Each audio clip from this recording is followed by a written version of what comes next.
We all come from different walks of life, and we face many challenges in life. Whatever you may be going through right now, or whatever you have gone through, I need you to know that you are not alone. I'm Mildred Towns. Let's be real about real life issues.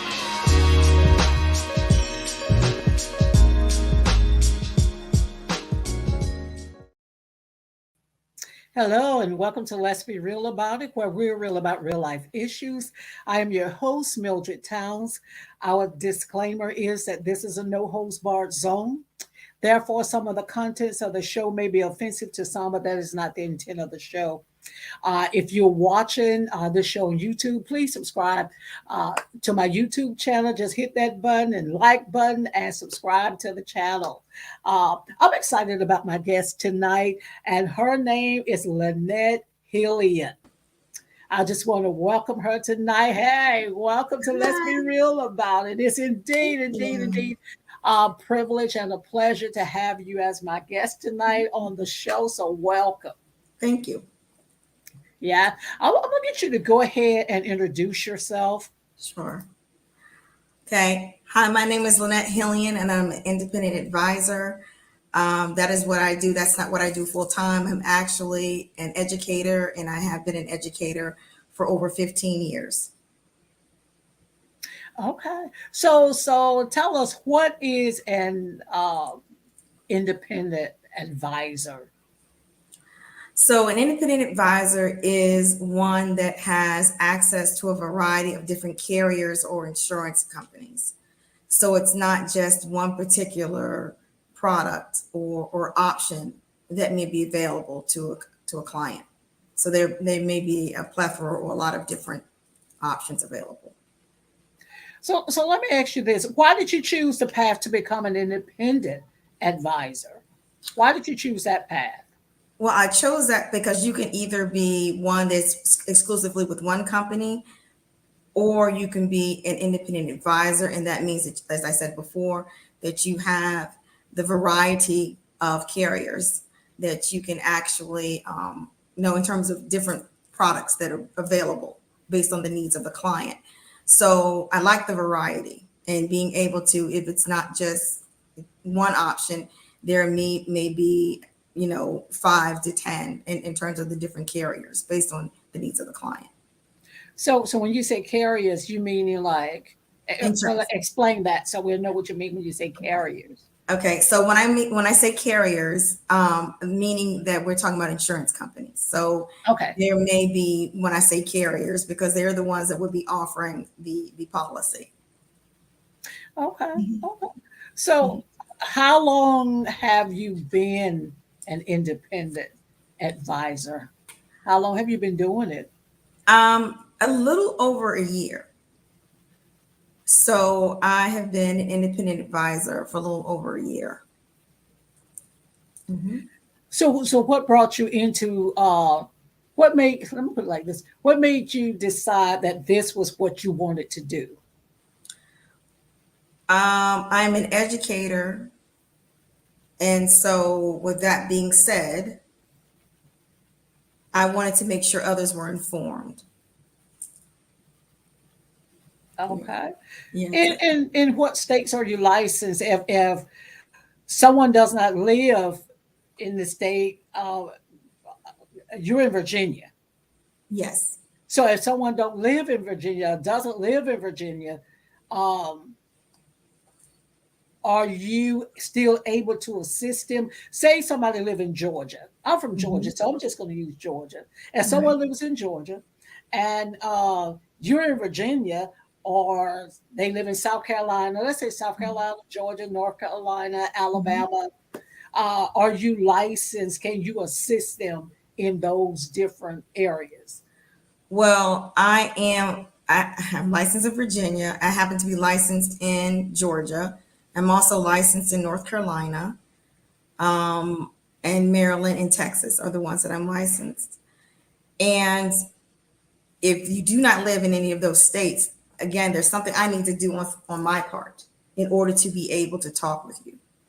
So it's something on my end I need to do first before we go any further. Because Oh, okay. each, mhm. Oh, go ahead. Go ahead. Because each state, in terms of a license, so it's not when you have a license in one state, it doesn't cover all states because the laws for each state could be different.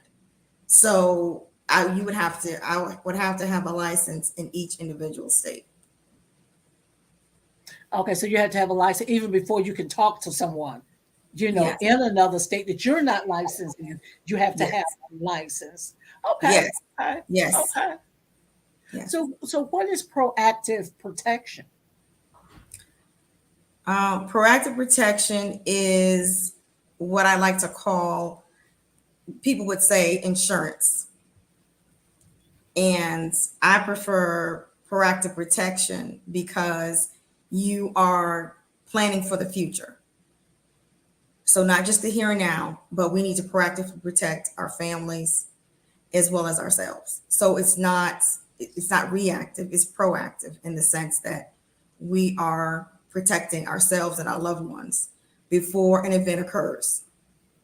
Or it may be later on, we may need those particular funds that are set aside for our students, for their college, for go to school, if they want to start a business, depending on what options. Now, in your career, this is just in my head as you're talking. Now, in your career, have you came across a lot of families or a lot of people who have no protection at all? Do you come across I have, families like that?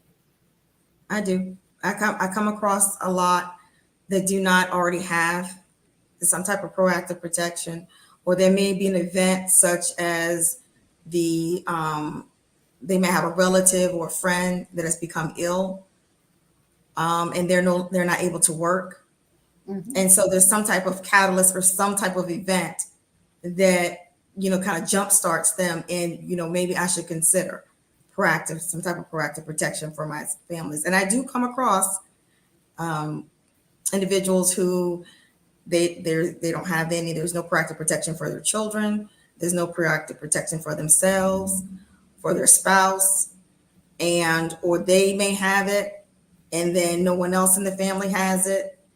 And so this is something we need to plan for now while we still have a voice. That's another reason it's Amen. proactive. Is you have a voice right now. I totally agree.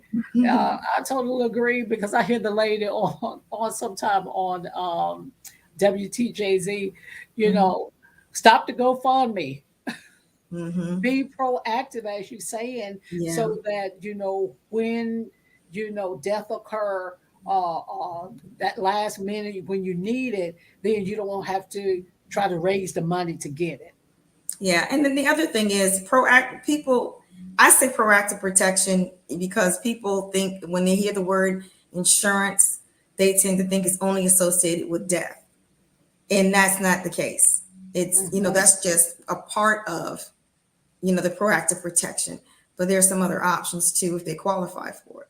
So we have to kind of change our mindset that, insurance is just with death. We're living longer now.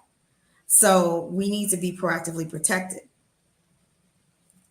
Um, what is important to you when you first meet an individual who is interested in securing proactive protection? What's important? Well, one of the things is important that we have a conversation, and that may be, I prefer if there's quite a bit of distance between the two of us. I would prefer, a Zoom with them versus phone. That could be the first point of contact, but just so that we're able to, I think it's important that you see who you're talking to. You know what I mean? So I am personable in that fact. It's fine. We could talk through a phone, but I like to have a conversation, or maybe we would meet somewhere for coffee or something of that nature, so that it's personable, and it should be because we're talking about you and your family, and they're important to you. So you should know who you are talking to. That's extremely important. So the other thing is, once we were to have, we'd set up an appointment, we talk based on the needs of the client. So that would be a needs analysis first, because there is no need for us to talk about what your options if we don't know what your options are and what your needs are. So you can't put the cart before the horse. Let's see what it is you need. What do you already have? What are your long-term goals? And we go from there. So I want to build a rapport first, because you're entrusting me. When you say, Lenette, I'm interested in proactive protection, you're trusting me. You're entrusting me with your family and you as well. And anyone else that you say, I would like for you to talk to this individual or this individual here, because I know they have a need. So you're trusting me. So it's about trust. So it's important that we understand this trust, and that anything that you communicate to me is confidential. But we also if I'm transparent with you, I expect that from the client. It's reciprocity. So I expect that from them. In terms of, that won't be anything disclosed, will not be outside of the once we submit your application. So it's not something that would be widely known. It would be, of course, those that decide in terms of what your options are. That will be the underwriters, and those are the ones who look at all of the information. That may be medical. It depends on your options. It just depends. It may be just several different pieces of information that they may need to make, an informed decision. And that's why it's important to talk about, if there are any medications you're taking, any current hospitalizations, anything that may, in terms of may impact you medically. That's information we would need to know. Some people shy away from that, and they say, if I tell you that, then you're not going to, offer me coverage, or I'm not going to be able to have an option. But you don't know that until you provide that information. We complete an application and we see if you are approved or qualified for particular options. Let me ask you this. You know how you see some of these commercials that come on TV, and they tell you, you can get this insurance for a little bit of nothing really, and but a lot of the time they don't tell you that it's a 2-year wait, and some people have gotten into those. Yeah. As a matter of fact, I heard a lady talking about it the other day. That's why I'm asking. I heard a lady talking about it the other day, but she didn't know that it was like a 2-year wait. And I think it may have been a family member that got into the insurance, but then she passed away before that time frame was up, because she didn't know when she went into it that it was you had to wait 2 years before it become active. Right. And that in some options that, yes, that some options that may be one of the guidelines, that yes, depending on what type of option you have, that there may be a 2-year wait. And then after, in terms of if you have a particular option that is, let's say, $50,000, then you may have to wait 2 years in order to actually get, if something would happen after 2 years, then, of course, it would be that entire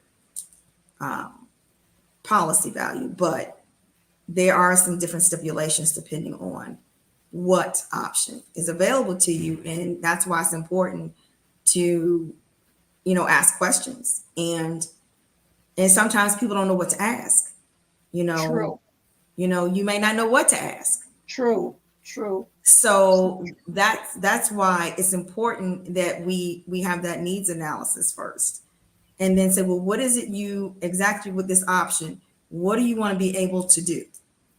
What do you want to be able? Is it something that you're looking for final expenses? What is it you want to be able to leave your loved ones? Or is there something you want to do now so that if something should occur later on, like some type of illness, that you have a source of funds for your family? Okay. So that's important. Like I said, people don't know what to ask. That's true. That's so true. Yeah, they don't know what to ask. And, that's not taken away from any, any particular carrier or anything. But what it is it's important that you know what it is you're approved for, and what are some of the stipulations in terms of time periods.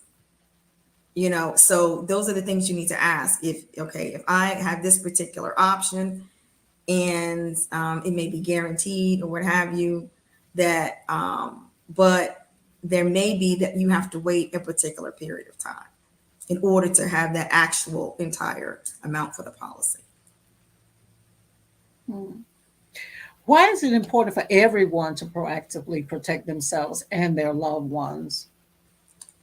Well, one of the things, the whole reason that I became an advisor is, yeah, independent advisor, is that there's, we know certain events are inevitable. So why not go ahead and do that? As I mentioned before, that you have a voice. That's what's most important. Because if Mhm. later on you may not have that option to actually have a voice or say, and then your family members, then that's extra stress and distress on them, and so now they have to, be concerned with, well, how are we going to make sure we're able to do this? Or if there's in death, how are we going to do this? And then so family members, what they do is they say, okay, well, we need to figure out, this is what it's going to cost, and then how are we going to make sure that we're able to take care of those final expenses of our loved ones. So in addition to trying to determine how you're going to do it, you're not able to grieve. You can't Mhm. grieve. It's a bit much. It's already enough that you may be coping with the death, but it's hard to do that and try to handle those particulars. So it's difficult to do that. So, for example, my family, that's one thing. I mean, I understand it's a difficult conversation when you talk about death. People Mhm. don't, something we don't want to talk about. It's inevitable. But my thing is, why not prepare? Prepare. I mean, so your family doesn't have to be in distress. They're already going to be grieving and missing you. So don't add that extra to them. I mean, you want them to be able to grieve as well as just, keep those great memories about you. But I mean, they're going to juggle so many different things. Sometimes that's not good for them either. So it's important. In my family, we talked about those. I mean, they're uncomfortable, and but we talked about them. We talked about proactive protection. We talked about making sure we knew where everyone's. Now, once you have a policy, you need to make sure you let someone know where it is, so they know where to I locate it. totally agree. So it's great to have it, but does somebody know where they can find it, or do several people have a copy of it? you know so they know where it is. Do you have, and I'm not an attorney by any means, but to being transparent, in terms of, I made sure that I made those designations about having a will, having my the advanced health directive, and my power of attorney. So I made sure I had all of those documents and any information about any policies, and I provided that to the person who would be the executor of my estate. So she has all of that. So you have to have and people don't want to talk about it, but we have to talk about them, because at least someone will know that, when your death does occur, where to find the information and what company. I mean, there's lots of different carriers, so there's a whole lot of them, and so you wouldn't even know where to go because there's that many. So why not have those in a safe place, and then someone knows exactly where it is. But proactive protection, most is necessary, and so. I totally agree. I totally agree. Because I keep telling myself, okay, I got to go get the power of attorney. I got to do this. I got to give you all this, concerning me. Mhm. And you know how we sometimes delay it, put it off, forget about it. And then you think about it. And then I got to get it done. But, you just convinced me, Mildred, go ahead and get it done. Go ahead and get it done. go ahead and get it done. So, if something do occur, it won't be no headache on his wife, won't be no headache on him, Right. trying to figure out, well, I know my mama got insurance, but where is Right. it? Right. So, Right. yeah, You don't want them looking for it. I mean, they're I won't have already, to look for it. yeah, they're already trying to, grieve, and so that's just one more thing to put on them. Yes, yes. Let me ask you this. How do you determine how much life insurance a person need? Like if I come to you and I say, I'm not for sure exactly what I need, how do you determine or help a person determine how much life insurance that they need? Well, that's why the first one of our good is a great question. Because often people don't, they don't ask that. Well, how do you determine that? Well, again, when we do the needs analysis, that's very important that we do that. So we know, do you already have coverage? Because you maybe just need something else to kind of supplement that, or so you can add to it. So that's the first step. And then based on that, then we go from there based on the goals. And that's where we have to start. I can't just I just can't look at you and go, you need this amount. I haven't talked to you. I don't know Mhm. what your needs are. I don't know if you already have a policy. I don't know that. And that's why it's important that we have those conversations, and that, it's we're there together, so you see me, I see you. We can have those conversations, honest conversations, because I believe it's important that you're able to look at the person who you're talking to, especially if you're talking about, you're giving, confidential information and things of that nature, and you're talking about your loved ones and some of the things that are very sacred and precious to you. So, like I said, I just can't look at you and say how much you're going to need. I cannot. And Mhm. remember, I'm there to advise. So, based on what your needs are and based on what options we take a look at, of course, the decision is yours. I'm there to help advise you on what will be best for you, but you still make that decision. Okay, it make a lot of sense. Yeah, people think you just, It look, makes a people lot of walk sense. past and I go, she's 100,000. And I can't do that. No, that's not. I'm not talking to you at all. And how am I advising you if I'm already telling you what it is you need? I haven't talked to you yet. That wouldn't be Mhm. an advisor. So, So, what what advice do you give people um, who say, I got a son, I got a daughter um, that I know don't have protective coverage, mhm. um, but it's hard for me to get them to talk about it, or it's hard for me to get them to take protective coverage on themselves. Can I do it? So, what advice would you give them? Can I take insurance out on my loved one? Well, that's an awesome question, because I actually had a client that I talked with her, and her son was adult son over the age of 30, and he didn't have any coverage. He had no coverage whatsoever. And so she was like, I'm concerned, and he doesn't have anything. And so she was willing to, she said, I would like to she said exactly what she wanted. And we looked, and I advised her on it. And it was something that she could, contribute to on, a monthly basis as part of the premium. And so he was approved, and of course he qualified for that, and so now he has coverage. So if it's an adult child, it has to be some type of relationship there. Mhm. So because that particular person would have to be present when we are talking about proactive protection for them.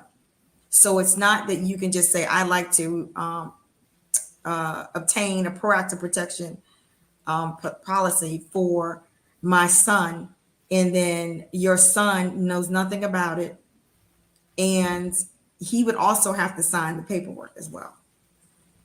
Excuse me. So it is possible to do that.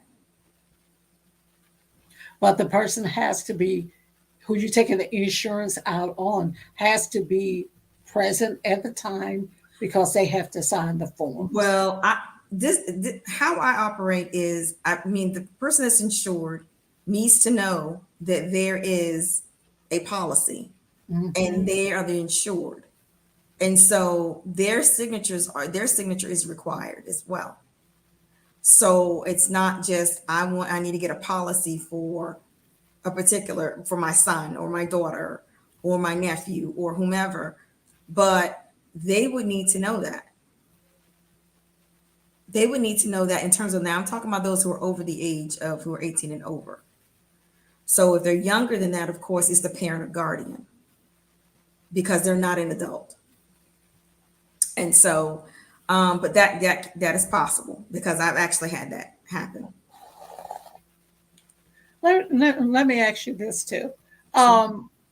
Is there a statute of limitations? Say, for instance, someone passed away, and just by chance you can't find the policy at the time they pass away. And is there a statute of limitation if you just happen, let's say, 30 days later, come across an insurance policy? Is there a statute of limitations?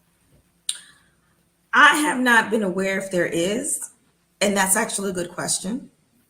So I don't believe so, as long as the policy is, you find the policy. I mean, it's been 30 days.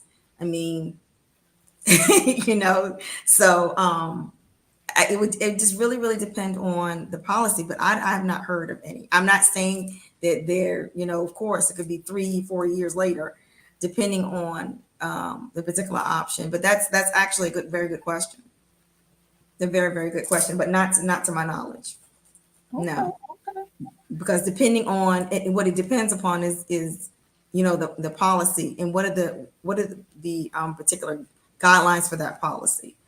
Were there any loans taken out if it had a cash accumulation, if that's an option.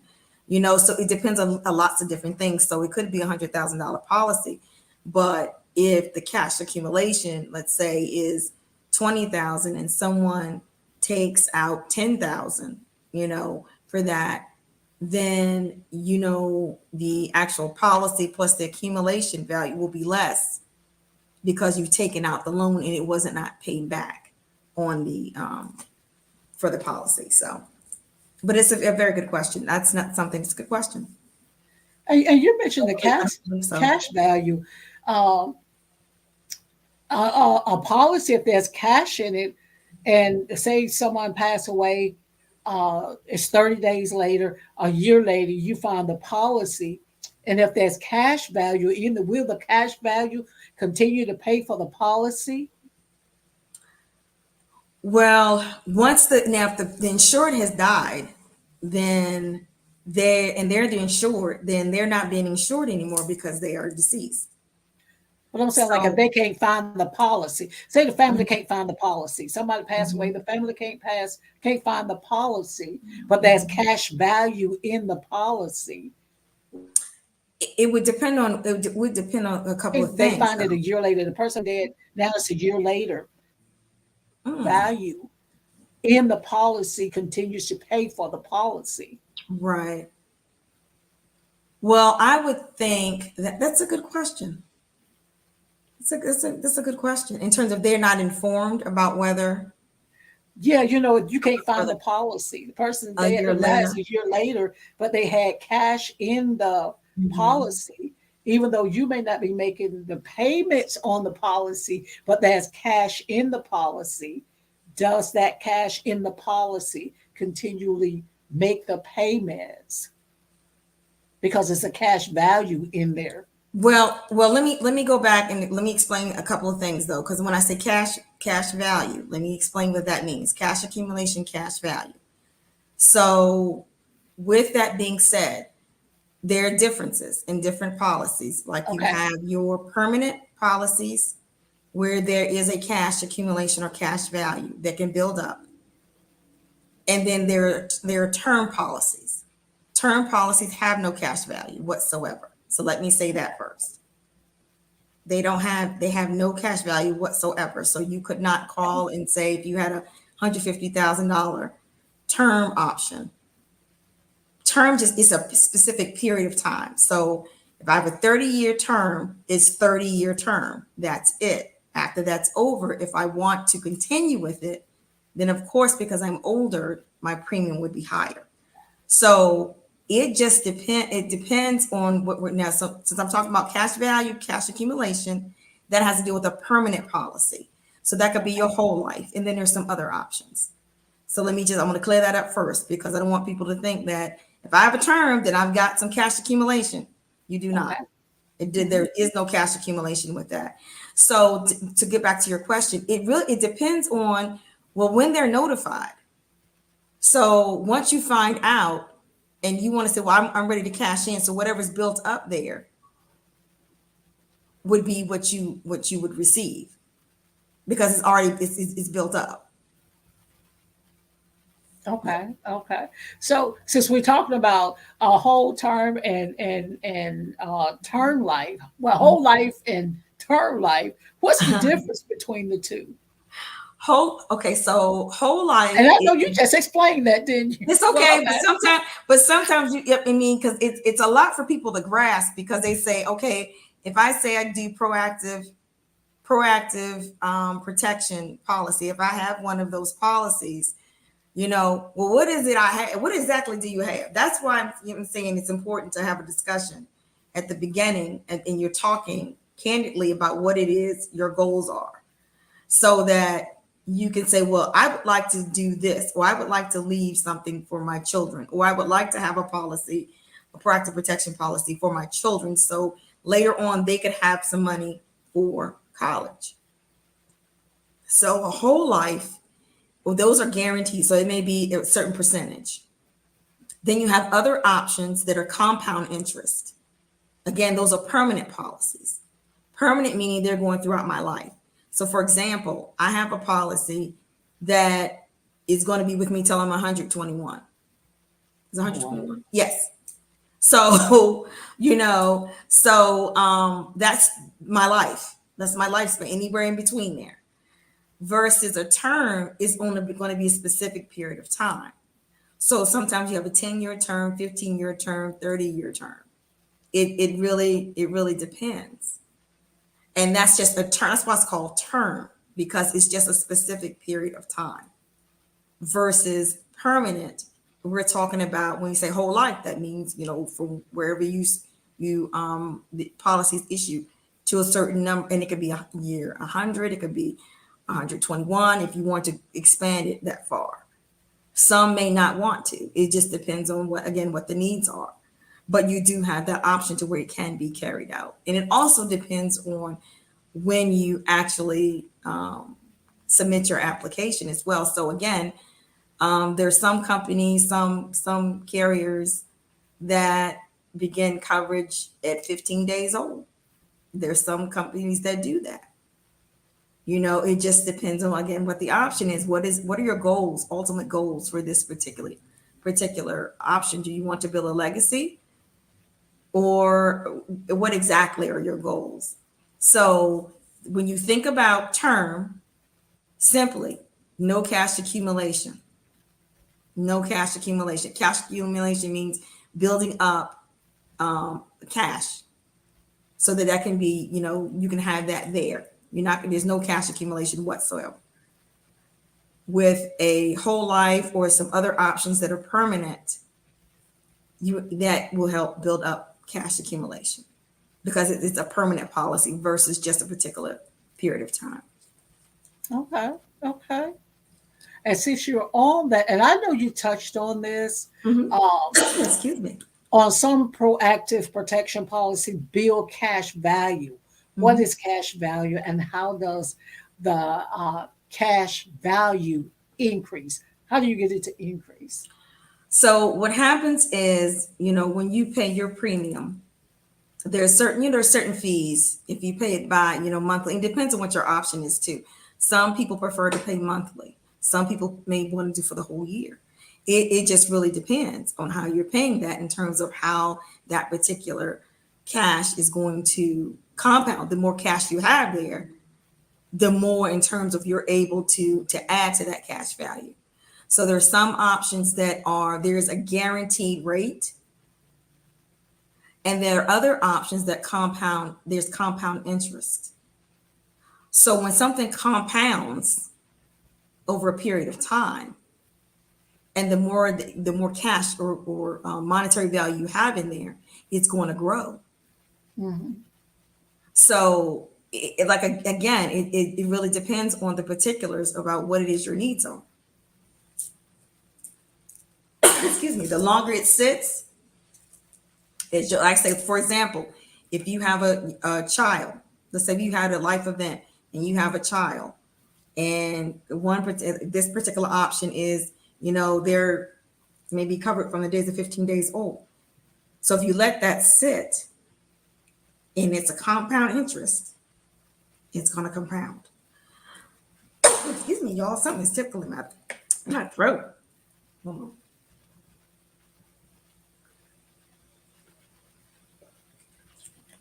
So that's what that is in terms of the comp. It really depends on the option. If it's a guaranteed option, where there's a particular percentage, or is it one that it's compound interest and it compounds?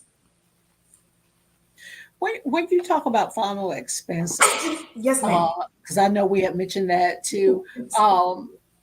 Explain to us what you mean by final expenses. So final expenses is one, I know that's one area we don't like to talk about death. However, this is, that's dealing with any expenses related to your burial, any other loose ends that have to be taken care of in the event of your death. So that's pretty much what it is in a nutshell. So that would include the burial, Mm-hmm. all that, that whole thing. If you want, in terms of a casket, any of those costs that are associated with your final, what expenses are final once your death does occur, an individual's death does occur, whatever expenses are associated with that. What are living benefits and how do they differ from final expenses? Okay, so let's just look at what some of the words are. Final expenses, we're talking about death in terms of once you die. Now, living benefits is, living. So you're living, and you can take advantage of these while you're living. So there's three. There's critical, chronic, and terminal.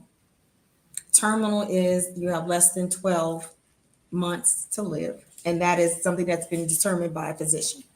So all of these are based on what a licensed healthcare practitioner has said. So it's not, someone just come up and say there has to be some documentation for that. So, for example, chronic it talks about are you able to do 2 out of the 6 activities, or there's a certain amount of activities are you able to do? That means bathing, being able to take care of yourself, and things of that nature. So that would determine whether that is actual your chronic illness. And then you have critical, and that has to deal with if we're talking about heart attacks, strokes, and things of that nature. So how this works is and we're talking about these, or and it's not, now one great thing, let me say this, and I actually have one of these policies, so I'm not just up here talking to you, I actually have policies myself. Okay. And so, and yes, I have an independent advisor myself. So, and that was before I became an independent advisor though. And so there are some options that even if it's a term option, there are some living benefits to it. with some carriers. It's not all of them, but there are some that have that option. And I actually have one of those as well. And so with the permanent, a lot of times they do have those, and they're called riders, things that are, they're added on. Some have those living benefits that come automatically with that particular option. And then others you may have to pay. It just depends on what the option is. So it's not, all the time you have to pay for the riders. It's not necessarily the case. So what's your question? Well,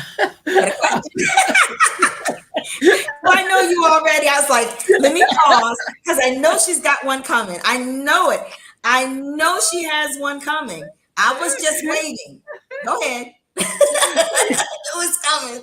I knew it. Give us an example of what may be some of the living benefits that may be with your policy.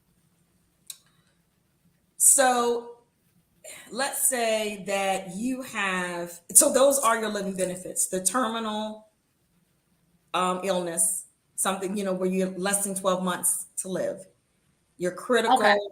So those are your examples. But gotcha. But see, it was good you asked the question because someone was thinking the same thing, I'm sure, right? So it's all good. It's all good because it's a, and that's what I want people to do. I want you to ask questions. I want you to ask them because we're having a dialogue and a conversation. And a lot of times this is not what's happening.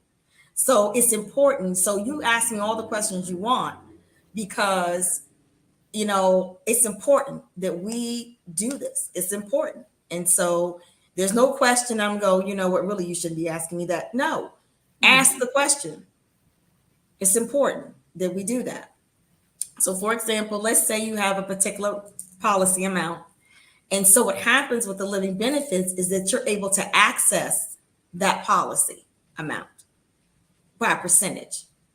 So, it may be depending on what is outlined in that particular option, there's a percentage. It won't be all of it, in a critical or chronic, but that could be the case for terminal because we're talking about 12, you're talking about 12 months or less to live. And what was the first one? Was it acute? It wasn't acute. Illness. No, there's critical. Critical. It's a critical illness. And that's like heart attack, cancer, stroke, different conditions. That's critical. Chronic being that I'm not able to, maybe I can't feed myself, but it's a particular number of activities. So they may say, if you're not able to do 2 out of 6, just as an example, then they may say, okay, well that's chronic because they can't take care of themselves, in eating or being able to walk to the restroom and take care of those needs or dressing themselves. So you're unable to perform those. So that's why it's chronic. You're not able. So they can't do their daily necessities. Exactly. Am I able to take care of myself? And meet those particular needs daily. Gotcha. Mm-hmm. How can individuals obtain additional information about proactive protection? Or let me go back. Okay. How do you advise individuals on building a legacy for the children in their lives?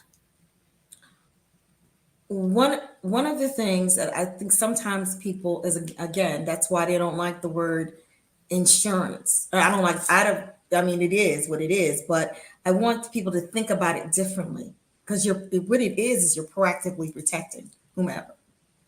So children are extremely precious to us. Mm-hmm. They're gifts. They're precious, whether they're nephews, grandchildren, nieces, our adult children, our young children that are under our roof, whomever they are to us.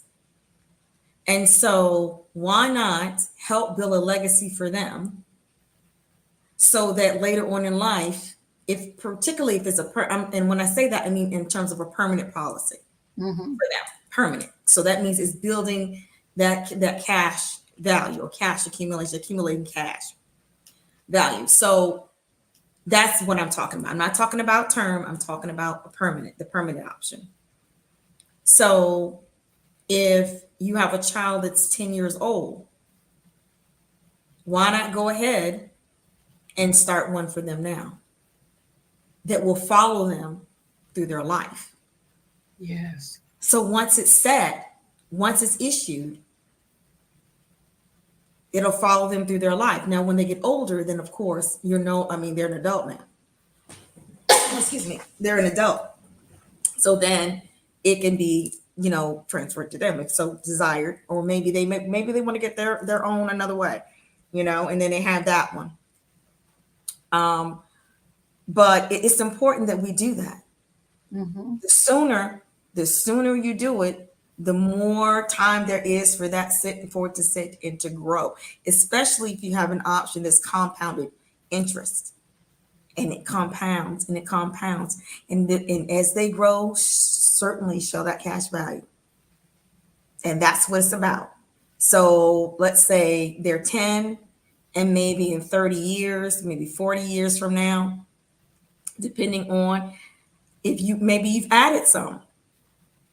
You said, well, I want to add some more. I want to increase this so I can make sure they really have, when they get ready, that they really have a substantial amount. Mm-hmm. And here they're 50 years old, and depending on, how it compounded, it could be a good part of, that's compounded, that's there, that's been accumulated. So Yes.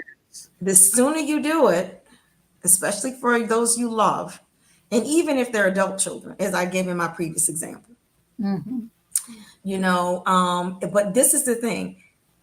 It's better to do it and to have it than don't do it at all. So you may say, well, Lenette, I'm 50. Okay. Well, thank you very much for making that choice. And let's see what's available to you. Because there are options, depends on your goals and what you want. And then we take a look at what's available to you. So don't count yourself out. I want people to do that. Now, the older you get, the premium will more likely be higher because you're getting older. Getting older. Yeah.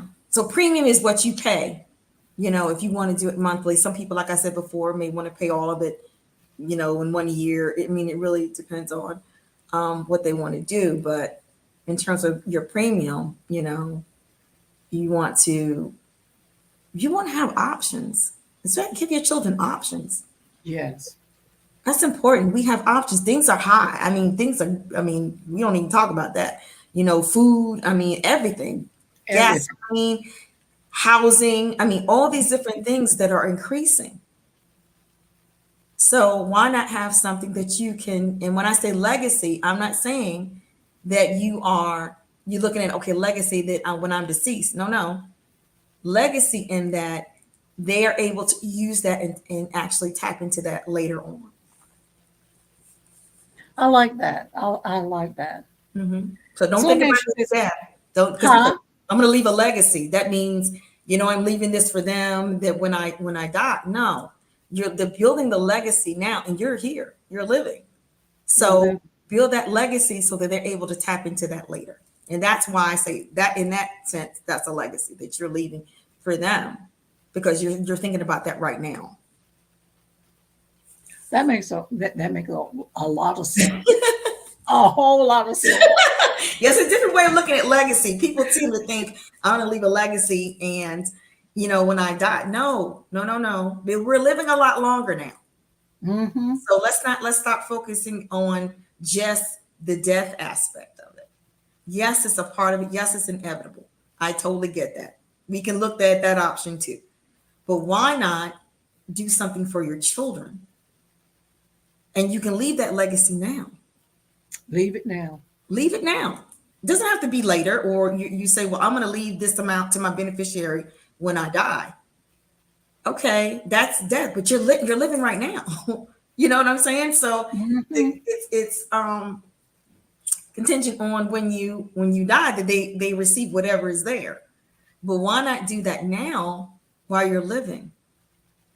And then you can really pour into and contribute to it so it does accumulate value and it grows. And you're here to see that. And you're here to contribute and say, I'm building this for them because I know what their goals are. They want to go to school. They want to do this. And when I say school, I'm not just talking about four-year universities. Trade schools, electricians are important.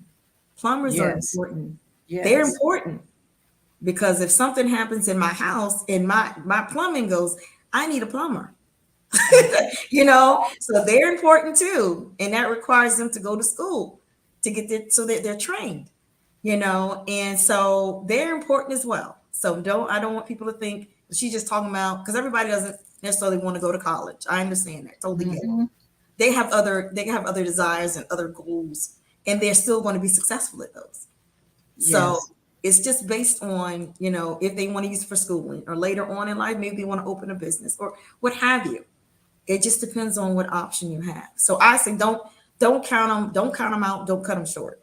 Just pour into them now while you're able to do that and see it grow. Yes. Yes. And I have one final question. As a matter of fact, it's going to be a two-part Okay. in the time that we have left. Okay. How do you advise individuals who already have proactive protection policies, and why is it important for those who already have policies to know what's in their policy? Again, if you have already have a proactive protection policy, what happens is that we can still have a conversation. We can still talk about it. Let's see what you have. Do you know what you have? Because I did a podcast last week on what's in your policy. Do you know what's there? And especially if you received it, let's say 20 years ago. Do you remember what's in there? Do you need to revisit it? Do you understand what's in there? So it's important for us to review those as well. And that's not to say, well, you need to get, not say what, that's not what that's about. It's about, okay, that's what you have. And that may be good for you. That may suit your goals just fine. And that's fine with me. But at least I know that you are proactively protected and it meets your needs. That's the important, that's the most important thing to me. It's not to sell you. It's not to do that. It's to inform you, to help advise you. And then if you already have something that is meeting your needs, then fine. It's okay. It's meeting your needs. But then since you having your needs met, then is there someone else that you would like me to talk to? And you may say, well, I'm good with that, but I want to start something for my daughter or my nephew. Or so it could be you're good. But then you may have those that you love that you want to say, well, listen, I really, really need to get something for them because they have these goals and we want to make sure they're able to reach those goals. Yes. So it's not just, and it could be fine, but then you can say, well, I'm good right now. I have what I need, or I may need something more, or I want to do something for a grandchild. So that's why it's important we talk first. That's important. And what was your second question? Why is it important for those who already have policies? That was the second. You basically already answered it. Have policies to know what is in there. Have policies to know what's in their policy. Oh, okay. So I answered it already. How about that? Because it is important. And just like you say, if I got a policy, shoot, I got my policy probably 10 years ago, and I'm not for sure what's all in my policy. I got it 10 years ago. I need to revisit my own policy. Well, yeah, give me a call. It's all good. so we know what's in there. I want you to know. Yeah, so we'll know what's in my policy. You want to know what's in there because you don't want any surprises. And I had a friend of mine. He actually is my he's my advisor before I even became an independent advisor. And he said one of the reasons he became an advisor is that when it was time for his father, when his father died, what his father thought he had, he didn't have. So he thought his father thought that his family would be taken care of, but that wasn't the case.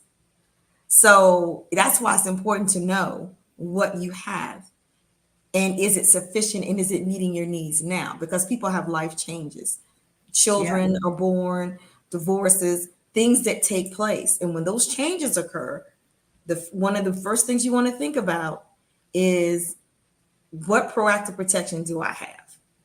And is it sufficient? Mm-hmm. Mm-hmm. Yeah, I'm gonna have to go back and revisit my policy. Mm-hmm. Mm-hmm. And look at it, and just make sure of what I do have. Mm-hmm. Mm-hmm. Because I focus more on the amount of it, and like you say, it's more to it than the amount of the policy. Mm-hmm. That if I pass this, what my son would get. I have to look into more than just that. Right. Yeah. Right. Yeah. This has been a blessing, I tell you. It has truly been a blessing. And how can individuals obtain additional information about proactive protection or discuss their individual needs with you? So if you scan the QR code that's there, you fill the information out, fill the form out, it comes directly to me. And then, so I ask about how I can get in contact with you there. If you look on the screen, there's how you can get in contact with me as well. Okay. I'll be glad to talk with you. Do you have any final remarks that you would like to say to the people? I would like to say thank you so much for, I know it's a lot of information, but as I said before, I want you to be informed. And that's what's most important to me, not to sell you, not to, that's not my intent. My intent is we have to look out for each other. So I feel it's my responsibility to do that. So true, so true. We do have to look out for each other, and when you got someone that's honest and true, and they not just like what you said, they're not just out to sell you something, but they really concerned about the livelihood of you and your family. That when the final expenses does come, are you really covered and protected? Mm-hmm. Yeah. The honesty, Mm-hmm. the honesty. Mm-hmm. I'm gonna say that one more time. The honesty that you have been shown. Here, the Right. honesty. Right. Yeah.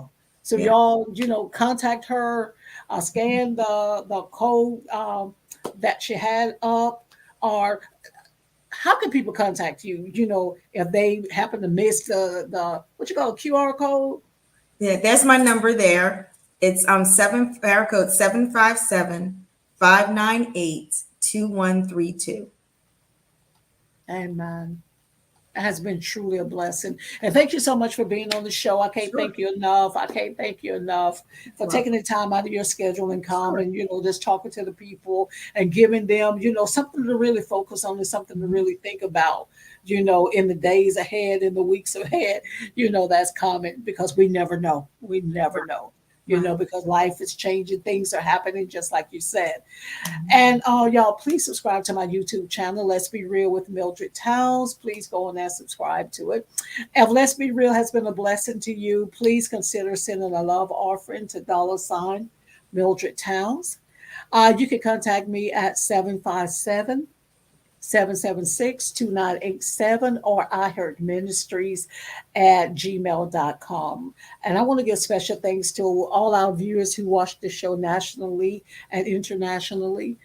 And until next week, guys, may God bless you and keep you. I'm Mildred Towns. Thank you for watching. What up, y'all? It's your boy back on stage. We here at J&K Style and Grill with my main man. J&K Style Grill, home of the original waffle burger, stuffed wings, and Philly steak egg roll. The food was amazing, man. I'm talking about collard green stuffed chicken, mac and cheese stuffed chicken, waffle burger with the special sauce. With the special sauce. Come on, man. What are you doing if you ain't eating here? You're wasting your life. Pull up. J&K Style Grill, you can copy the style. But never the best. We got it. We got it. Hi, I'm Lenette Hillian, an independent advisor, and I host a weekly podcast on proactive protection, your key to financial security for you and your loved ones. Join me every Wednesday at 5:30 p.m. Eastern Time on YouTube for engaging discussions. Subscribe now and mark your calendar. See you this Wednesday.